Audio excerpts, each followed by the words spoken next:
Jazz Bass with Matt Rubicki. I'm glad that you're here as always. Got a question from a viewer named Elmar who was asking about playing very fast tempos, walking very fast. And he said that he had come up with ideas for using open strings and using chromatic notes. And did I have any other tips for making decent lines at very fast tempos?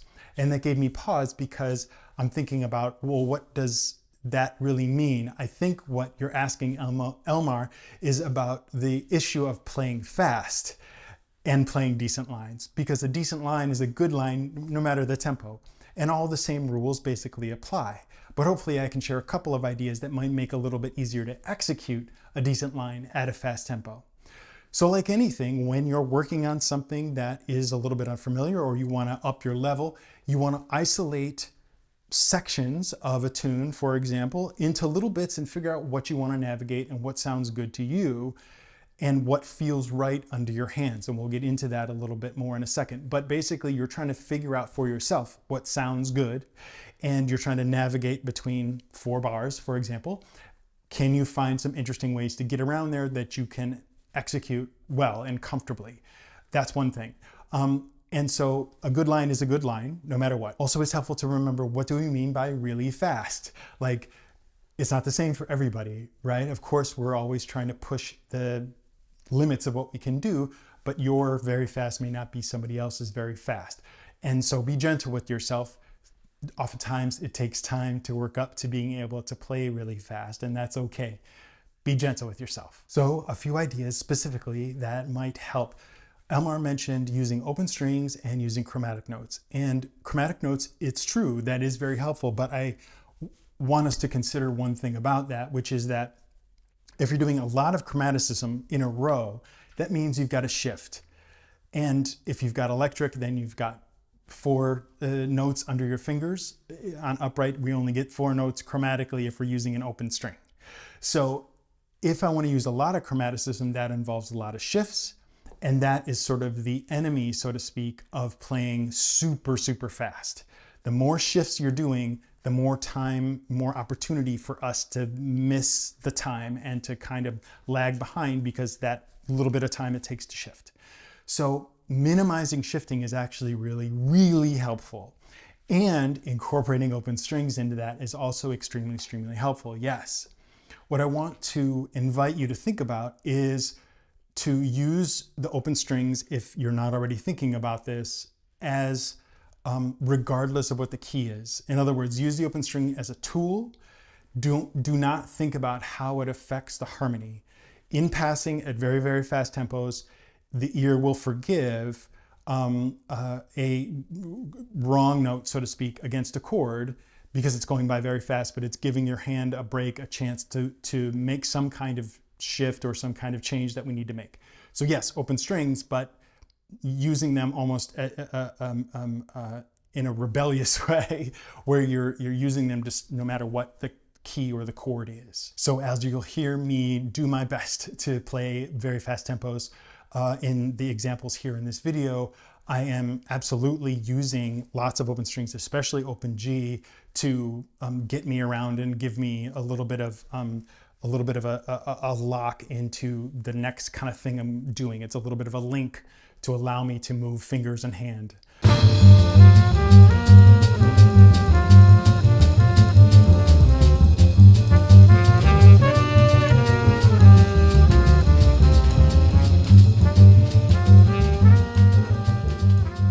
The other thing I want to mention that I sort of allude to here is staying on the upper strings, the D and the G, as your sort of default place is going to help a lot. It takes obviously more effort to go on the lower strings, and depending on your setup and so on and so forth, maybe particularly a lot harder.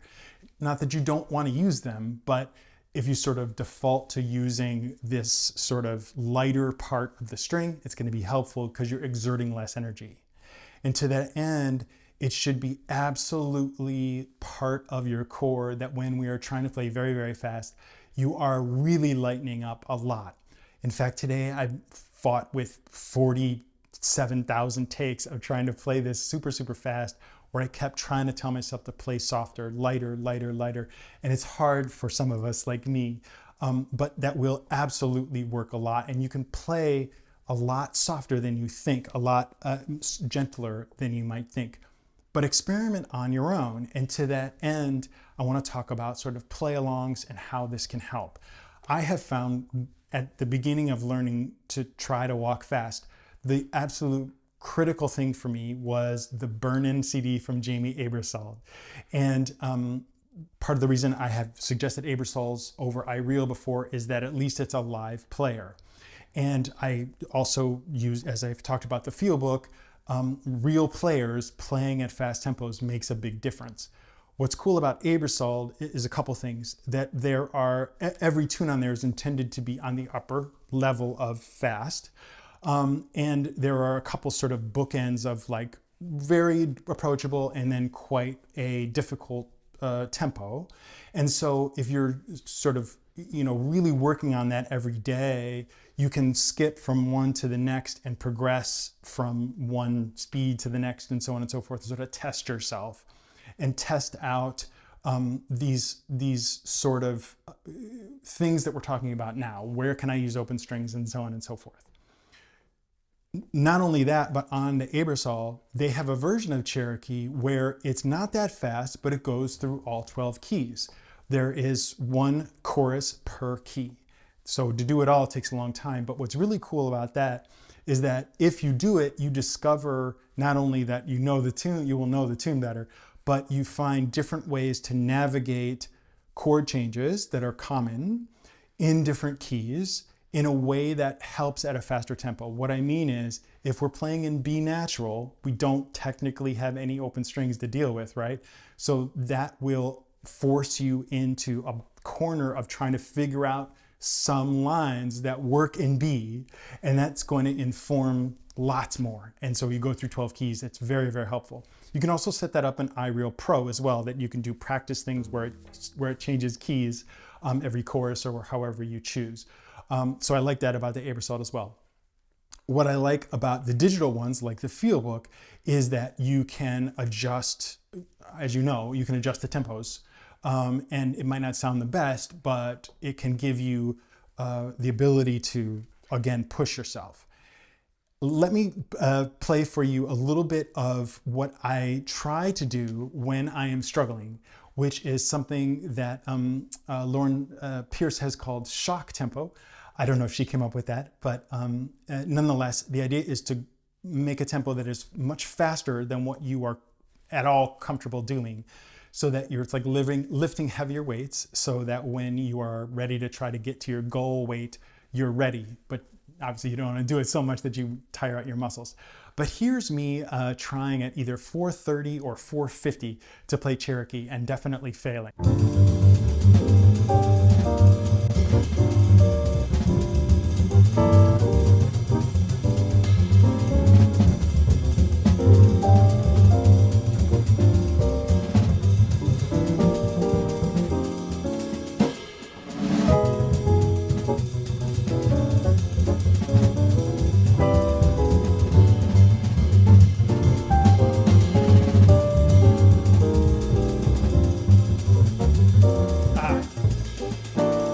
But you'll discover that once you try this, the slower tempo of, say, 400 beats per minute is going to feel better, not comfortable per se, but better because you pushed yourself at this higher tempo. That's something really, really helpful. Doesn't sound totally normal, obviously, given that it is live players, but I think just having that better quality than just a metronome is really a lot more fun to play along with. Another super helpful thing is to make sure that you spend time analyzing the song that you're working on and do your best to reduce the harmony to its absolute core principle.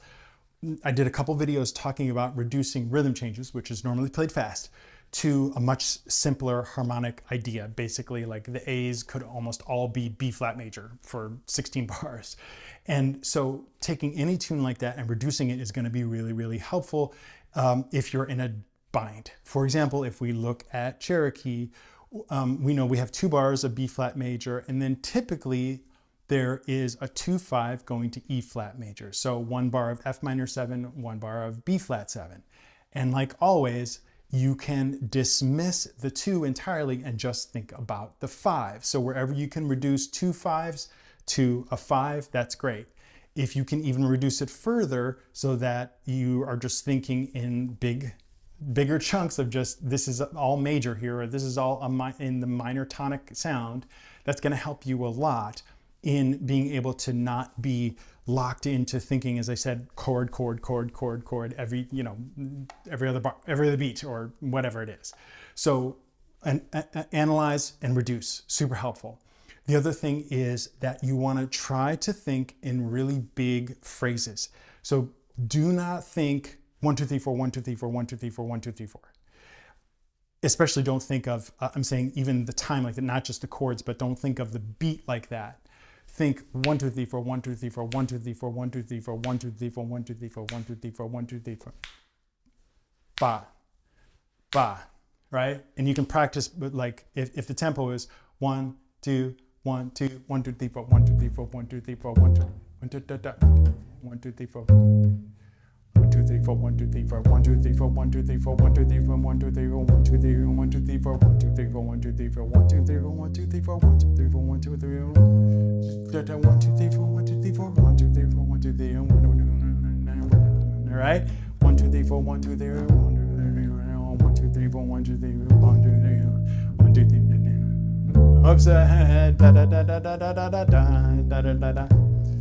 Right? So thinking really big like that, so it feels more like you are just filling in a hole rather than thinking about every quarter note. It's going to make a really, really big difference, I promise.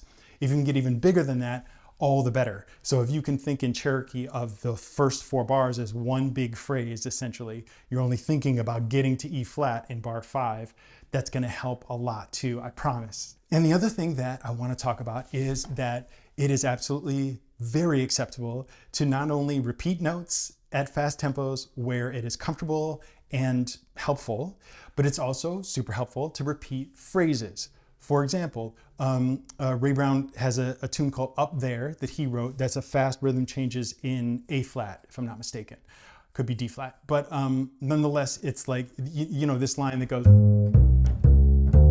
like that, but it's like,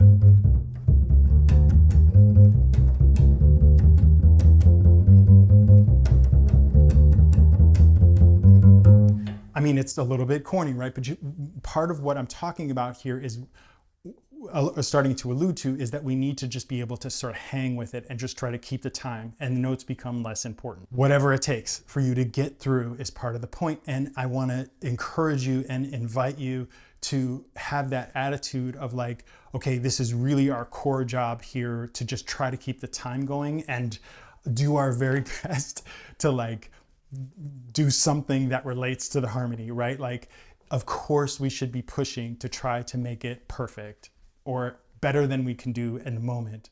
But there's the practicality of actually getting through. So what do you need to do with your hands to get through? How light do you need to be? What technique do you need to work on, and so on and so forth?